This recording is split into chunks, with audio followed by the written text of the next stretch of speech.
So what exactly is a lease option contract and how does it work? Well, a lease option is simply a specific type of contract.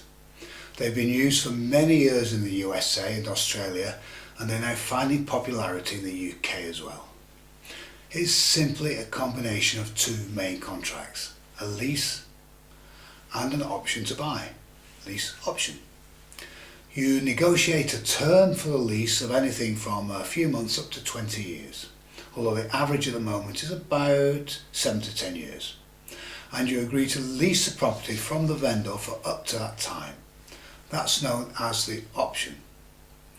You also agree a purchase price of the property, and you can then purchase a property for the agreed price any time within the option period if you so desire.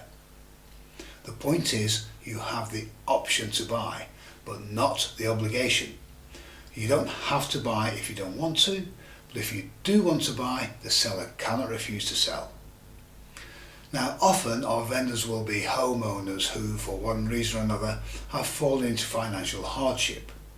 Maybe they've lost their job, maybe they just can't manage their finances and they've built up too much debt. More often these days they're divorcing and they need to sell their home quickly. Maybe they're moving for work or just to be nearer to family. Regardless, our vendors are usually past the motivated seller stage and they're often what we call distressed sellers. This means that they're vulnerable, desperate, stressed and anxious for a very quick solution to their problem.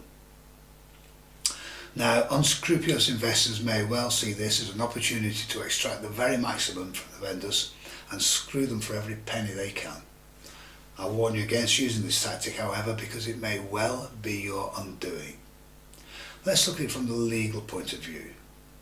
Now, a contract properly drawn up should be watertight legally.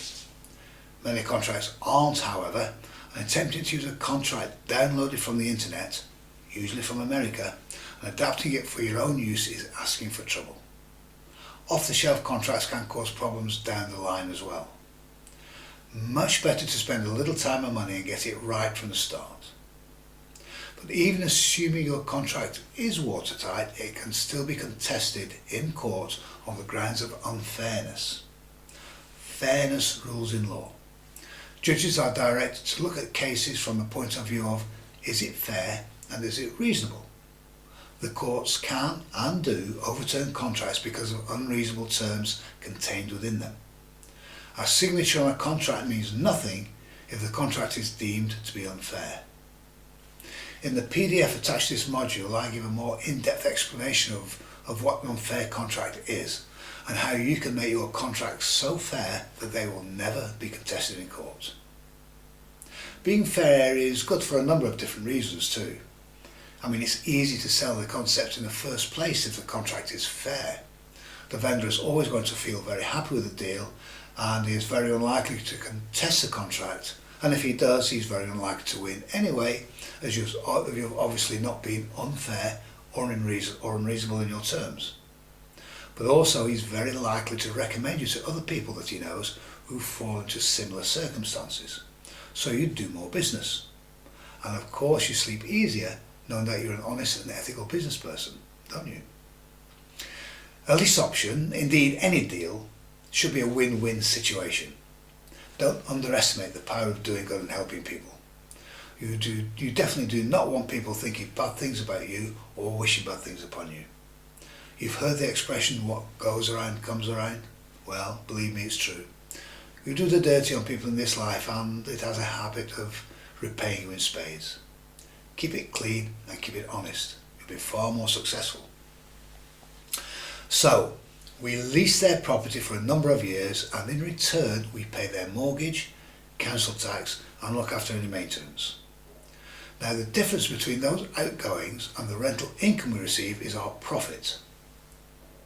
Now we'll agree a purchase price for the property, but that will be at or very close to today's valuation. Now let's say you have a 10-year option on a property and you can buy it in 10 years time at today's valuation of £100,000. Now given that on average property prices double every 10 years, it follows that you should be able to buy a £200,000 house for just £100,000. That's the capital gain on the back end. Remember that you'll also have had 10 years of rental income as well.